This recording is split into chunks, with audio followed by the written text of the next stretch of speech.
Sheena is a punk rocker. Sheena is a punk rocker. Sheena is. Yeah, anyways. Hey, all you Slashaholics! Welcome back to the Slash Sisters. I am Slash Sister Jen. And I am Slash Sister Hallie, and as Jenny said, we want to welcome you back to your favorite channel for horror movie reviews by true horror movie fans. That's us! Every Friday night, at least. Every day. Every Friday morning, actually. Yeah, or whenever you get to it on Friday. Yeah. Please watch on Fridays. Or whenever you get to it, I guess. Anyways, today, my little slashy friends, we are going back into the world of Stephen King. This will be technically the fourth film that we've done. Yes. But third story. Yes, correct. Because we did It Part 1 and Part 2. So then they're two different movies.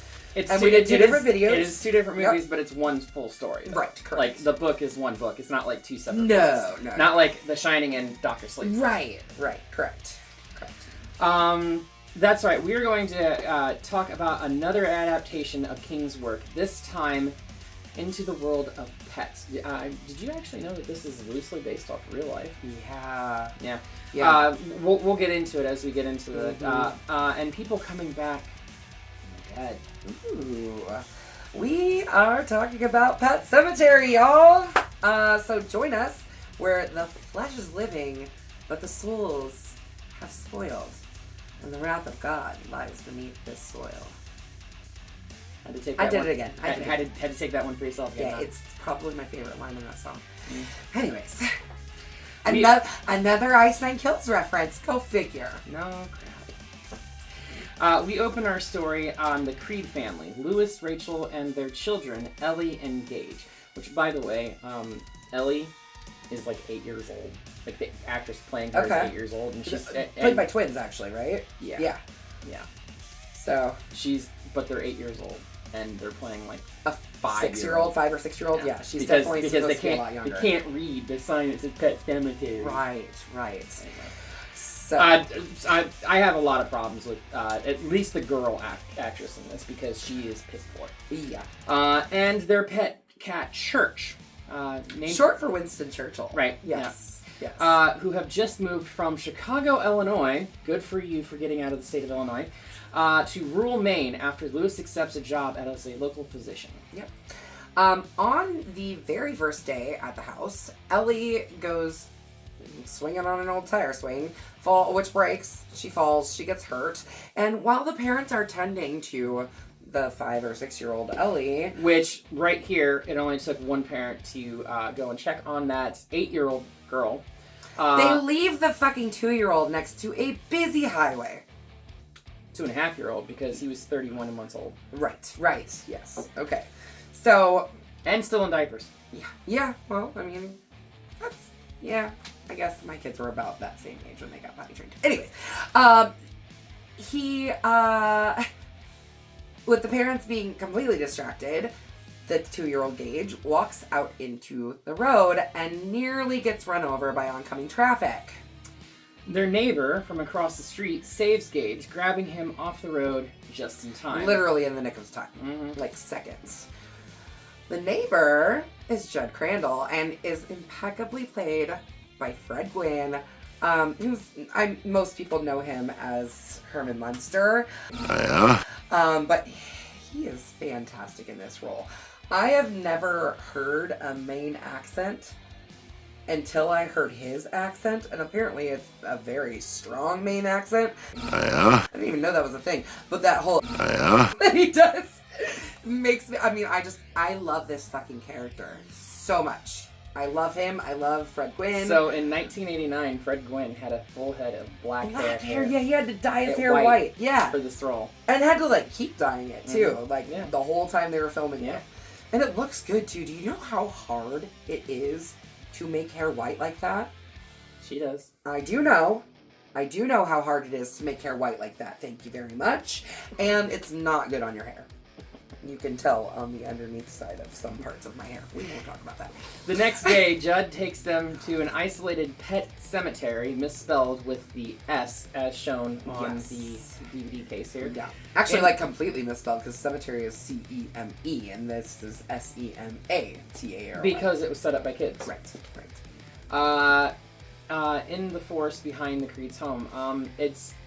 I don't know if you know this. I doubt that any of you know this either. One of the voiceovers that's talking about like their the epitaph for their pets or whatever is actually a very young Jonathan Brandis. Really? Who played Bill Denbrough in the 1990 made-for-TV movie It. Jonathan Brandis, what a tragic story that is. Yeah, let's not get started. Greatly missed.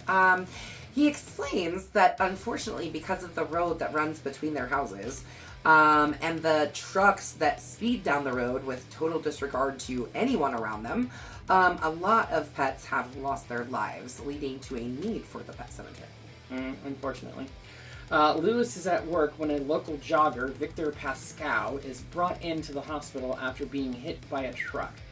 He sits by his bedside after he has died from his injuries when the dead man begins talking to him. Yeah, I mean, this is a really confusing point because did he wake back up? Or was he dead?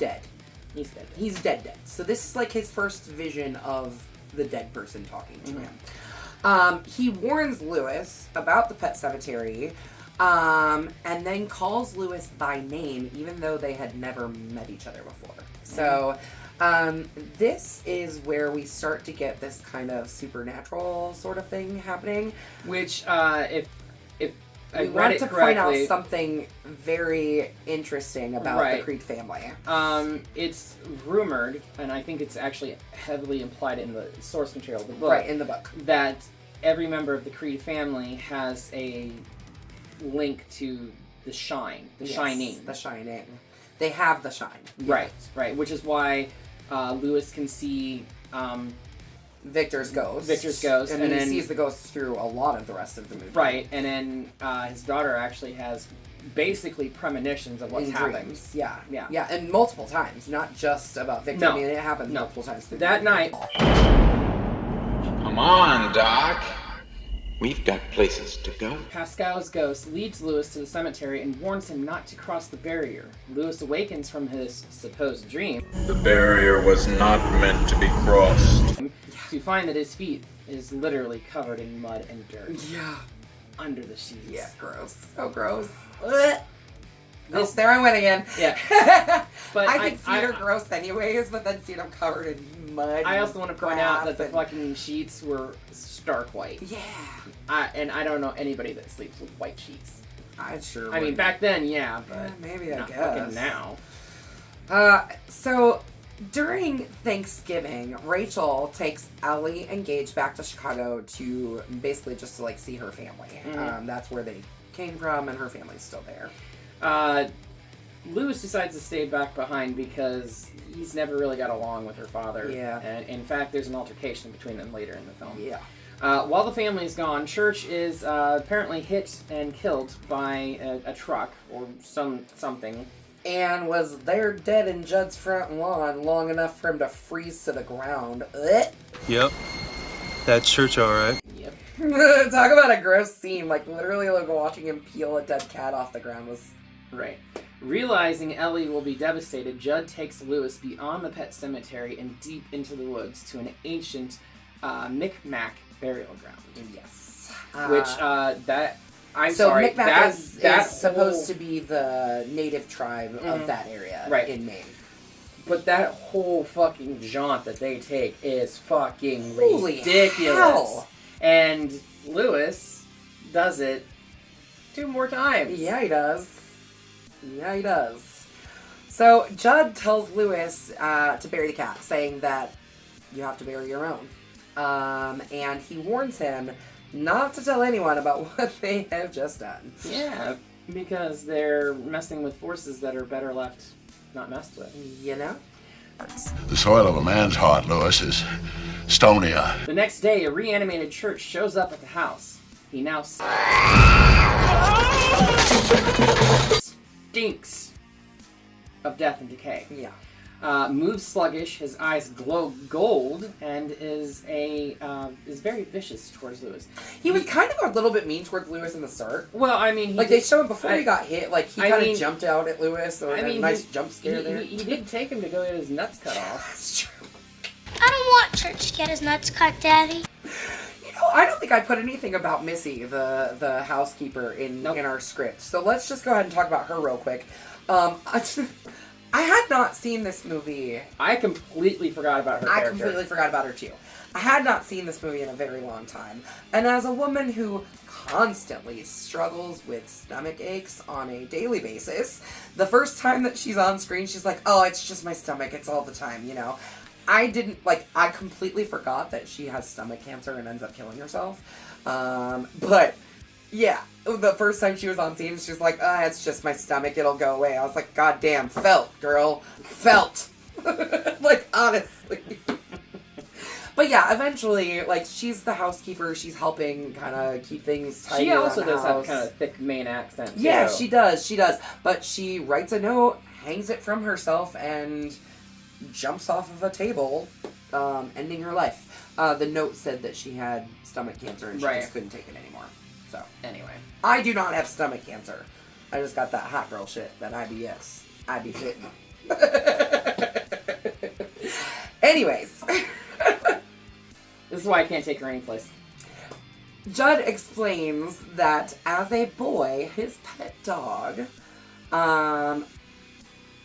also was hit by a car, and he thought that maybe since the cat was, I don't know, maybe he thought it was going to be different for the cat. So basically that's what he said, and he wanted to bring the cat back to save Ellie the grief of losing her pet, which I get that. That's a hard thing to go through. Like, really hard. We then, It just kind of cuts to next scene. Right, well, I mean, there's the scene where Ellie is, like, on the phone with, Lewis asking about church. Right, and he has to promise her. And kiss him goodnight for me. Yuck.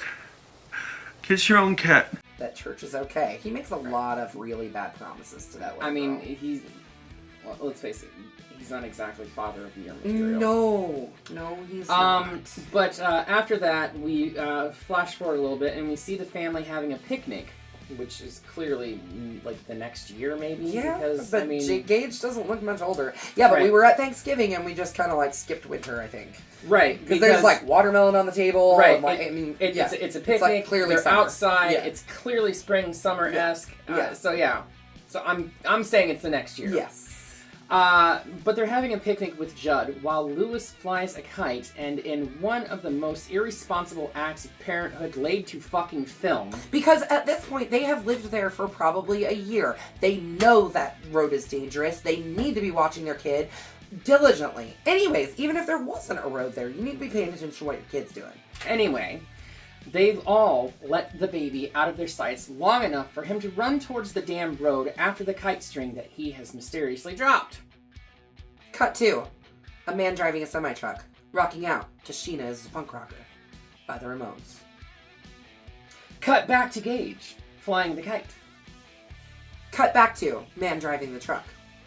Cut back to Gage, into the street. Cut back to man driving the truck, still listening to the Ramones. Cut to Judd, seeing Gage in the street. Everyone runs to save Gage from the road, but as Lewis almost makes it to the road, he falls flat on his fucking face. Yep. No! And Gage is run over by the truck, leaving the bloody shoe to flip down the road. Honestly, like, I'm glad they don't show anything graphic in that part. No. Because holy shit. Like, that's so upsetting. It's kind of funny. We talk about Iceland Kills a lot on this channel because they do so much. They do so much horror movie references, right? In the music video for Funeral to Rageness, which is based off of this intellectual property, the truck driver driving said semi in the music video is Miko Hughes! Is Miko Hughes, the little boy playing Gage in this film. It's so great. What a great cameo for that one. I'm still pissed that we missed out on seeing him at Midwest Monster Truck. I know. Let's get canceled. Anyways, Judd anticipates that Lewis is considering burying his own son on the Micmac grounds, although Lewis denies that he would ever do something like that. Judd believes that introducing Lewis to the ritual ground aroused the malevolent forces present there, which caused Gage's death. He tells Lewis a story about a local man named Bill Baderman who buried his young son Timmy in the Micmac ground after he was killed at the end of World War II.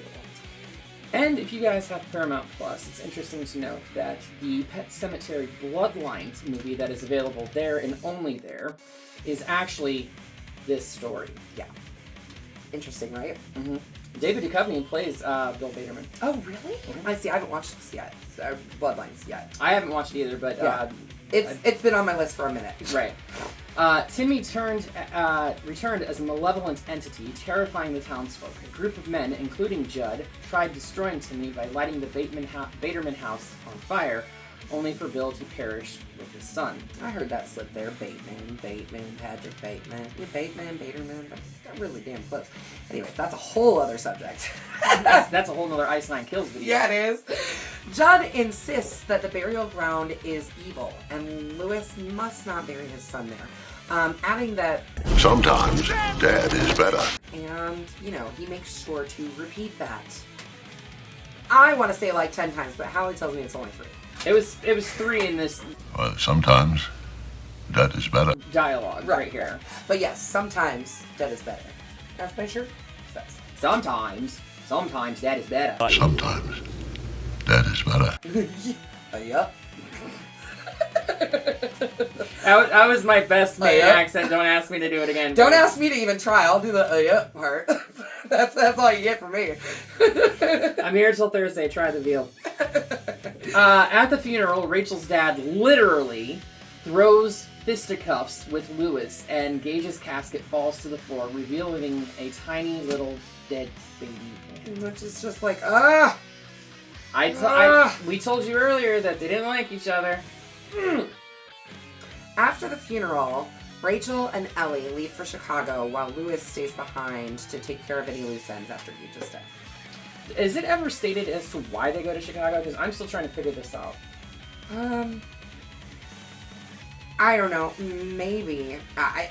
As a mom, I could see saying, you know what, I can't be here right now. My kid just died in front of my own house, was run over. I need to get away from this place. Like, I could see that. That would be my assumption as to a reasoning. But no, they'd never, explicitly say why they're leaving. Okay. Despite Pascal and Judd's warnings of sometimes Dad is better, Lewis digs You up... said you weren't going to try it again, but you just did. I'm a glutton for punishment, what can I say? Yep. But despite all the glaring warnings, the sometimes Dad is better bullshit, all this stuff, Lewis still digs up his son's body from the cemetery and buries him at the ritual site. Yeah. It's pretty messed up. Mm-hmm. And speaking... Sometimes Dad is better. Now is a great time to remind you of our shop on Etsy, where you can get this amazing shirt designed by moi. She did that. It's it's not this one. It's not that one. Because our dumbasses were thinking about it literally today that, we should have ordered ourselves a t-shirt from our own website of our own stuff that we sell, Yeah. But Go we weren't thinking until literally today. Maybe we need to plan ahead a little bit. We should get our list out and see if there's anything we need to order. Yeah. But there are also some other really amazing designs made by Hallie, including all of our branded merch, like this, nice little mug here. Not this one. It's a black one. It is. But this one's special, just for me and Hallie. And it says "Welcome to the Afterlife" on the other side. Anyways, but also patches that I make, paintings, some of the paintings that you see in our backdrops for different movies, and you can shop our branded merch and other shirt designs and use code /sisters10. We'll put it right down here just so that you know what it is, and you get 10% off your order. Yeah, but that's just for the shirts, not the patches. Yeah.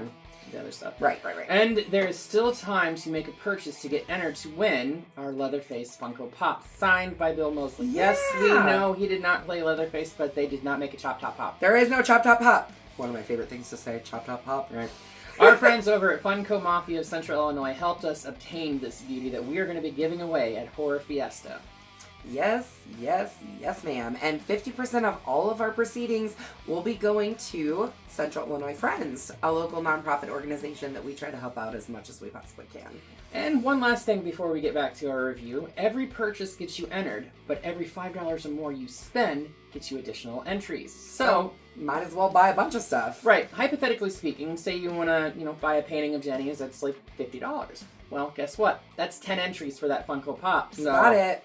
Get on it. Yes. And we will be, that's all the way up through Horror Fiesta. So if you come and see us at Horror Fiesta, then you can, get entered to win this awesome Bill Moseley signed Not Chop Top Pop.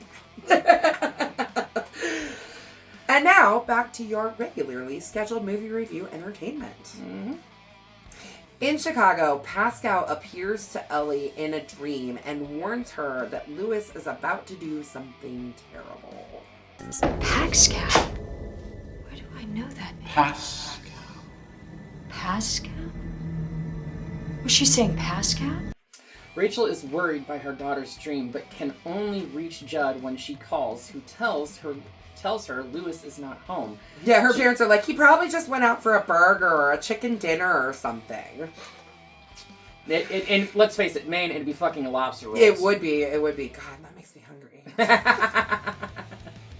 hungry. She decides to return to Maine, much to Judd's alarm, and she leaves her daughter behind. Yeah, in Chicago, with her parents. Probably for the best that the daughter doesn't see what's coming, but irregardless, still, poor parenting choices all around. This might have been one of the good choices that she made, was to leave her kid behind. Anyways, that night, the reanimated Gage shows up and returns home, stealing a scalpel out of his father's medical bag. He taunts Judd before murdering him, first cutting his Achilles tendon from under the bed, then slashing through his face before ultimately just killing him. Yeah. I'm sorry, watching this scene, it was like watching Child's Play. Like, it's a 2-foot fucking thing. Just fucking punt the damn thing and move on. Yeah. I understand it'd be kind of hard to punt with the Achilles tendon being cut. But yeah, but and I guess he's kind of older, but no. I call bullshit. I call massive bullshit. Rachel returns home, but is lured into Judd's house by the specter of her dead sister Zelda. So actually she tells the story about Zelda earlier. This is a fucked up thing. Yeah. She tells the story about her older sister, who had spinal meningitis and was deformed, and basically they just left her to rot and waste away in a back room somewhere. Pretty much. And one day, while she was alone at the house with her sister Zelda, Zelda began choking on food. They'll say you hated her, Rachel, and that was true. And they'll say you wanted her to be dead, and that was true too. She was feeding Zelda. She walked away and basically let her sister die. Which, she actually said that as she walked out and started saying, Zelda's dead, she felt hysterical and she wasn't actually crying, she was laughing. Mm-hmm.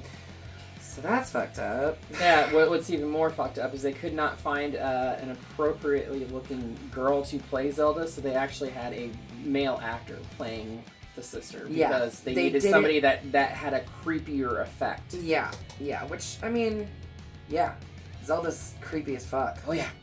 Super fucking creepy. She almost reminds me of the fucking thing from Mother's Day. Oh yeah. With less hair. Yeah. So Rachel returns home. She's lured into Judd's house, but then it looks like her house from when she was a kid, with the steps and the way that the room looks. Mm-hmm. But never get out of bed again. Never get out of bed again. she discovers what she's actually seeing is Gage holding a scalpel. Like, she kind of has this, like, weird vision. Again, there we are with that possible Shining moment, too. Yeah. Also, Judd's house was a 2-story house. And the actual house that was across the street from the Creed's house in real life was a ranch style. So they built a 4-foot wide facade that wrapped around the house. Because, one, they had to burn it, and two... They insulated the actual house so that it didn't get damaged in any way. But two, they also needed it to be a 2-story house because of these scenes. Right. Because they were trying to make a faithful adaptation of Right. And let's talk about that for just a second, because this is, I would say, one story of Stephen King's where he had a very, very, very heavy hand in the production of this actual film.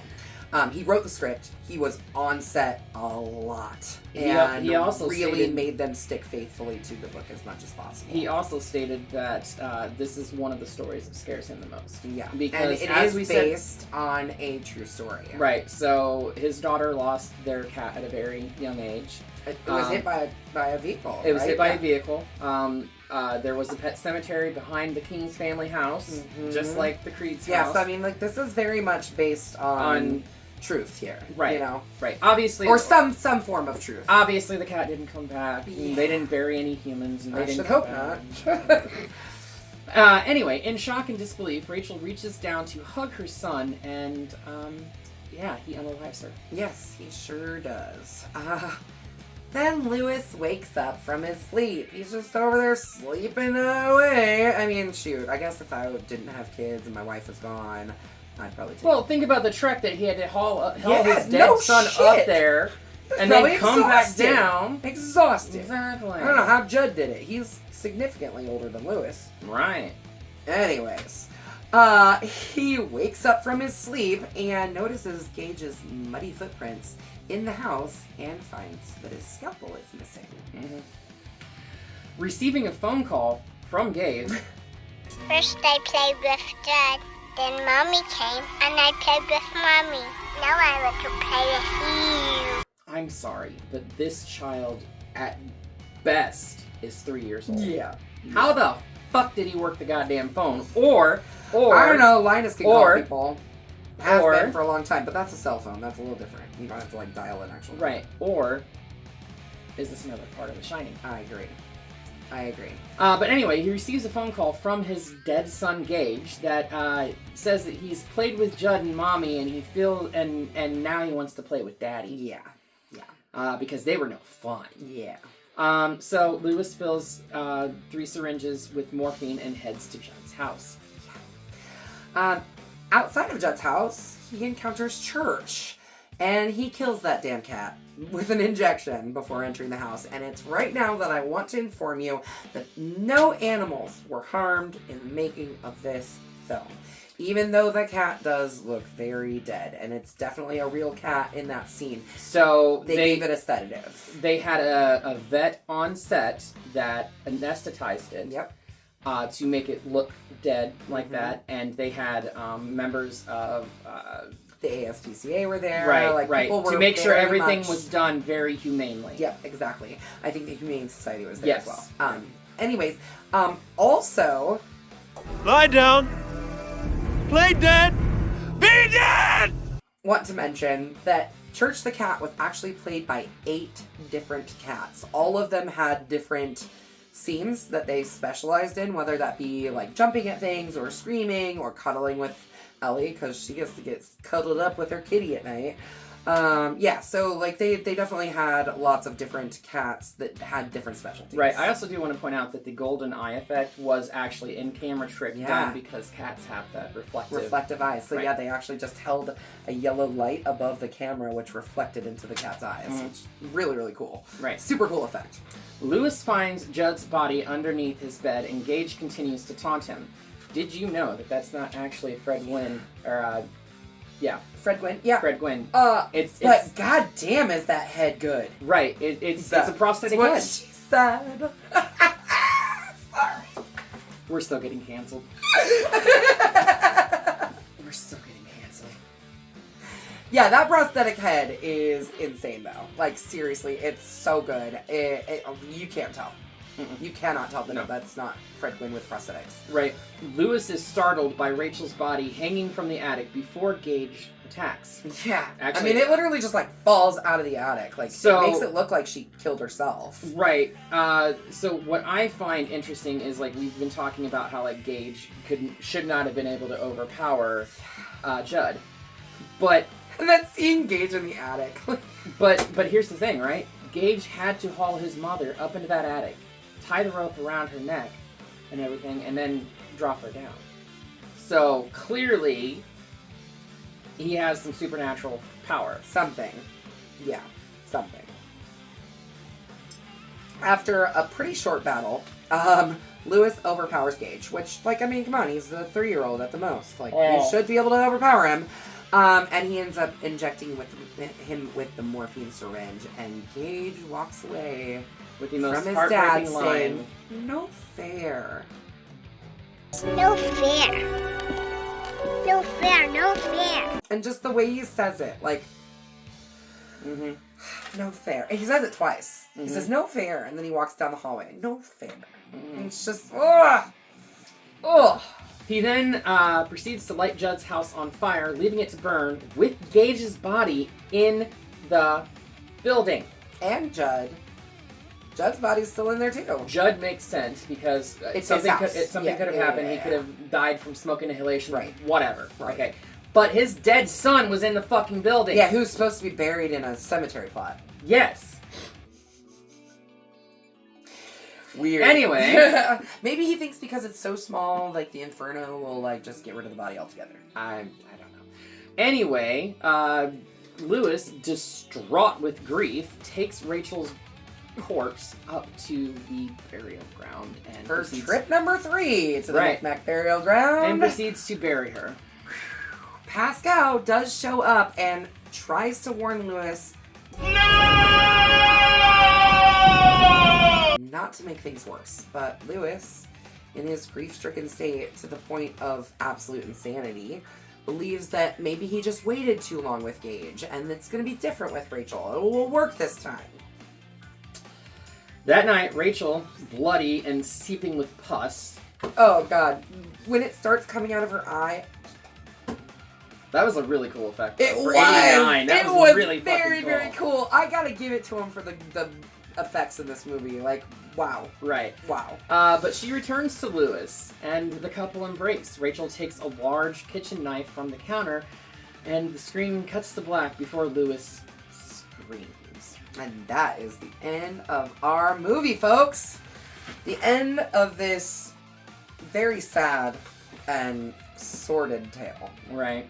Man grows what he can, and he tends it. Because what you buy is what you own. And then we cut to black, and we yet again are treated to the sultry sounds of the Ramones playing Pet Sematary. Yeah. I don't want to be buried in a pet cemetery. Yeah, I don't know. Hallie, what are your thoughts on this movie? I actually really enjoy it. It's been a very long time since I've seen it, so I had forgotten a lot of fucking things for a minute. But all in all, I think it's a good story. It's creepy. It's not quite as scary as It or even The Shining. Right. Because those are definitely more supernatural, and play on your fears and things like that. Right. Whereas this is, I think, a lot more focused on grief, and how people handle and manage their grief. Absolutely. I was surprised at myself because I did not like this as much as I thought I did. Really? Yeah. I like the effects. I think the effects are great. I think the guy that plays Lewis sucks. Yeah, he's not like, a very good actor. He's not a good actor. But then again, like I said, the girl wasn't a very good actor. Yeah, I mean, the girl that plays Rachel, again, not that great. The girl that plays Ellie, she's great. I mean, for a child actor. No. She's fine for a child actor.